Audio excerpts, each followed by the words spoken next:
चरखे से सिर्फ आजादी नहीं मिली थी, न जाने कितने झूले थे फांसी पर। जीत हमेशा किसान की होगी, क्योंकि किसान अपने हक की लड़ाई के लिए यहाँ लड़ रहे हैं। इनडायरेक्टली तो जमाखोरी तो होनी है। ये प्राइवेटाइजेशन होगी, कॉन्ट्रैक्ट फार्मिंग होगी, उससे सीधा सीधा नुकसान है फार्मर। अपनी हक की लड़ाई के लिए हमें आतंकवादी बनाना चाह रहे हैं, तो हाँ हम आतंकवादी हैं। अगर ये किसान नहीं होते ना और ये मजदूर नहीं होते तो क्या हाल होता जीडीपी का, ये आपको भी पता है। तो ये विकास है, अगर इसको विकास कहते हैं तो मैं नहीं मानता कि विकास है। क्या किसान का बच्चा अच्छा उड़ पैर नहीं सकता। नमस्कार, मैं हूं नेहा और आए हैं हम टिकरी बॉर्डर पे अपने किसान भाइयों से बात करने, उनका पक्ष जानने। तो आइए आज हम बात करते हैं इन लोगों से, क्या है इनकी मांगे। आप बताइए सर, केंद्र सरकार वर्सेस किसान, जीत किसकी होगी? जीत हमेशा किसान की होगी, क्योंकि किसान अपने हक की लड़ाई के लिए यहाँ लड़ रहे हैं। इनका कोई शौक नहीं है, ये 16 दिनों से यहाँ बैठे हुए हैं। ना कोई भी नहीं चाहता कि कोई रोडों पे बैठे, लेकिन इनकी मजबूरी है, इनके हक की लड़ाई है, अपनी हक की लड़ाई के लिए यहाँ बैठे हुए हैं। तो यकीनन जीत किसान की होगी, और जीत के बिना ना ये किसान जाएंगे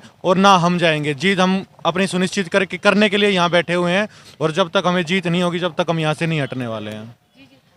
आपकी मांगे क्या क्या है सरकार से? हमारी मांग है जो ये एक एमएसपी है इसको लागू करो, क्योंकि इन्होंने लिखित में दे दिया। लिखित में देने से कुछ नहीं होगा। जब ये संसद में रात को बैठ के कोरोना की आड़ में जब ये कानून पास कर सकते हैं, तो उनको एडिट क्यों नहीं कर रहे उनको। लेकिन ये जो किसान भाइयों को गुमराह करने की साजिश है कि हमने लिखित में दे दिया।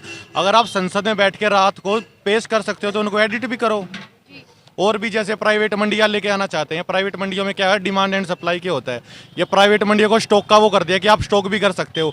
जैसे पहले क्या था, जो यहाँ के आड़ती हैं उनको स्टॉक करने की परमिशन नहीं थी, लेकिन जो ये प्राइवेट मंडियाँ आएंगी, इनको इजाज़त है, परमिशन है कि ये स्टॉक भी लगा सकते हैं। स्टॉक का मतलब सीधी सी बात है, जब डिमांड ज़्यादा होगी तो ये स्टॉक कर लेंगे, जब डिमांड ज़्यादा होगी तो उनको ज़्यादा पैसों में बेचेंगे। तो कहीं ना कहीं ये तो किसान का घाटा है ना। किसान से कम रुपयों में ये अनाज लेकर स्टॉक करेंगे, उसको जब डिमांड ज़्यादा होगी तो उनको बाहर ज़्यादा महंगे रेट में बेचेंगे। ये जो ये कह रहे हैं हमने बिल किसानों के लिए पास करा, तो ये देखिए डेट देखिए, इन्होंने पानीपत के पास कोई जगह है वो इनको अडानी और अंबानी को पहले ही अलॉट कर दी थी। अगर ये तो साजिश है, साफ दिखाई दे रहा है। आपके पास भी ये प्रेस नोट ये रिलीज होगा। अगर ऐसा ही था तो इनको पहले से ये लैंड इनको अलॉट कैसे कर दी गई? इनको पहले से ही पता था कि ऐसा कानून हम बनाएंगे, और इनको फायदा पहुंचाने के लिए उनको पहले ही जमीन भी दे दी कि आप यहाँ पे अपने स्टॉक करो, कुछ भी करो। तो ये तो सरासर साजिश है इनकी। एक तरफ तो जमाखोरी को ये मना करते हैं कि भी गलत चीज़ है जमाखोरी, दूसरा उसी चीज़ को ये प्रोत्साहित कर रहे हैं, उसी चीज़ को आगे बढ़ाने की कोशिश कर रहे हैं कि जमाखोरी करो। इनडायरेक्टली तो जमाखोरी तो होनी है। ये प्राइवेटाइजेशन होगी, कॉन्ट्रैक्ट फार्मिंग होगी, उससे सीधा सीधा नुकसान है फार्मर को, और फायदा सीधा है जिनको ये देना चाह रहे हैं, अडानी और रिलायंस को ना पहले से ही पता था कि ये ऐसा बिल लेके आएंगे, इसीलिए उन्होंने ना अगर आप सच्चाई दिखाओगे तो काफ़ी टाइम पहले से ही ना उन्होंने ज़मीनें खरीदनी शुरू कर दी थी। 200, 300, 500 एकड़ के इन्होंने पैच खरीद के रख लिए हैं ऑलरेडी, और ये वहाँ पे ना वेयर हाउसेज बनाएंगे। नोट भी है, ये आप देख सकते हैं, डेट भी है, ये इसमें सारा कुछ है कि इन्होंने पहले से इनको जमीन अलॉट कर दी गई। तो ये पूरा वेल प्लान्ड है। ये तो बस गुमराह करने की साजिश हमने किसानों के लिए, हम किसानों के बीच में से वो हटा रहे हैं बिचौलिया। अरे किसान भी तो सीधा पेट्रोल और डीजल कंपनियों से खरीदना चाहते हैं, क्यों किसान के लिए इतना टैक्स लगा रहे हैं? ये तो सब साजिश है इनकी गुमराह करने की। देखो ये विकास सामने है, जो किसान, देश का पेट भरने वाले किसान, जो पूरे भारत को, पूरे देश को अपना जमीन में से उगा के सबका पेट भरते हैं, वो यहाँ पे रोडों पर सोने को मजबूर है, सर्दी में, गर्मी में, बारिश में। तो ये विकास है। अगर इसको विकास कहते हैं तो मैं नहीं मानता कि विकास है। आपको पता है जीडीपी कितनी डाउन गई है हमारी। अगर ये किसान नहीं होते ना और ये मजदूर नहीं होते तो क्या हाल होता जीडीपी का, ये आपको भी पता है। एक किसान ही ऐसे थे जिनकी जीडीपी थी जो उसमें गिरावट नहीं आई थी। ये तो जो कोई भी सेक्टर है उनमें सब में गिरावट आई थी, लेकिन किसान जो खेती का सेक्टर है ना, उसमें सरकार लेके आई थी। अगर कोई मजबूत है इस हालात में भी देश में, तो वो किसान मजबूत है। इस किसान पे कब्जा करने के लिए सिर्फ ये 3 ऑर्डिनेंस पास किए गए थे। और ये जो लड़ाई है ना तो आप एमएसपी की रही है मैडम, और ना ही उस संशोधन की रही है। ये रही है सीधी हाँ या ना की लड़ाई, या तो वापस लो या फिर मना कर दो। भारत को ना पहले कृषि प्रधान देश कहा जाता था, नोटों पे भी फार्मर्स की फोटो आती थी, लेकिन आज सब गायब हो चुका है। अब देख लीजिए धीरे धीरे ये ना मतलब किसानों को गायब कर देंगे, बिल्कुल मतलब मजबूर कर देंगे, गुलाम कर देंगे। आप एक बात बताइए, जब किसान ये कह रहे हैं कि हम किसान के फायदे के लिए ले गए और किसान ये कह रहे हैं कि हमें ऐसा फायदा नहीं चाहिए, तो इस बिल को वापस क्यों नहीं ले रहे?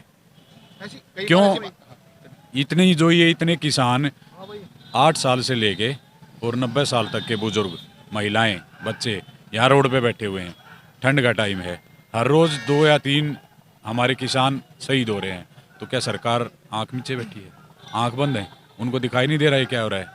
एक बार भी बयान नहीं आया, हमारे जो मोदी जी हैं उनका एक बार भी बयान नहीं आया कि भाई हम आपके हित में फैसला देंगे नहीं देंगे, इनको वापस लेंगे नहीं लेंगे। तो क्या उनको ये दिखाई नहीं दे रहा कि देश में क्या हालात हो रहे हैं? लेकिन सरकार जो है लगातार अपने मीटिंग्स के जरिए ये कह रही है कि जो ये उनका बिल आया, कृषि कानून बिल आया, ये सिर्फ आप लोगों के हक के लिए है, किसानों के हक के लिए है। मैं जवाब देता हूँ, हमारे हक के लिए है। तो ऐसी क्या मजबूरी थी कि कोरोना काल में बगैर उसके बगैर ध्वनि मत के इन्होंने इसको पास कर दिया? क्या मजबूरी थी ऐसी, आप बताइए। इस पे ना कोई बहस हुई संसद में ना, नहीं तो कोई भी कानून जब पास होता है उसके लिए प्रॉपर बहस होती है, पक्ष और विपक्ष दोनों की बातों को सहमति से ही पास होता है। लेकिन क्या हुआ कि कोरोना है, संसद में मीटिंग नहीं हो पाएगी और बिल को पास कर दो। अगर हमारी हितों के लिए, किसानों के हित के लिए था तो समय लेते, पक्ष और विपक्ष दोनों की सहमति लेते तो पास करते इस कानून को। ना हमारे जो किसान संगठन थे उनसे भी कोई राय मशवरा नहीं किया गया है। नहीं, हम किसान हैं, किसान के बेटे हैं, इसीलिए हम यहाँ बैठे हैं। आप हमारा बैकग्राउंड चेक करो, आपको वेशभूषा से लग रहा होगा कि भाई ये किसान नहीं है।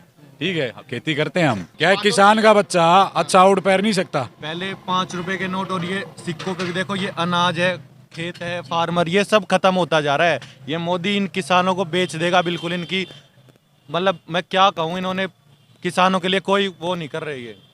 ये तो सब साजिश है इनकी। 10 लाख, तो ये 10 लाख जनता यहाँ क्यों किसान बैठे हुए हैं?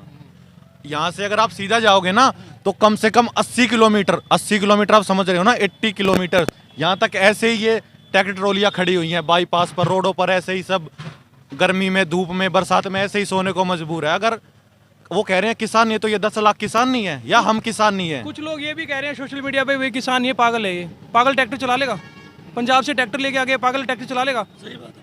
कोई कह रहा है कि ये आतंकवादी हैं, आपको हम आतंकवादी दिखाई दे रहे हैं?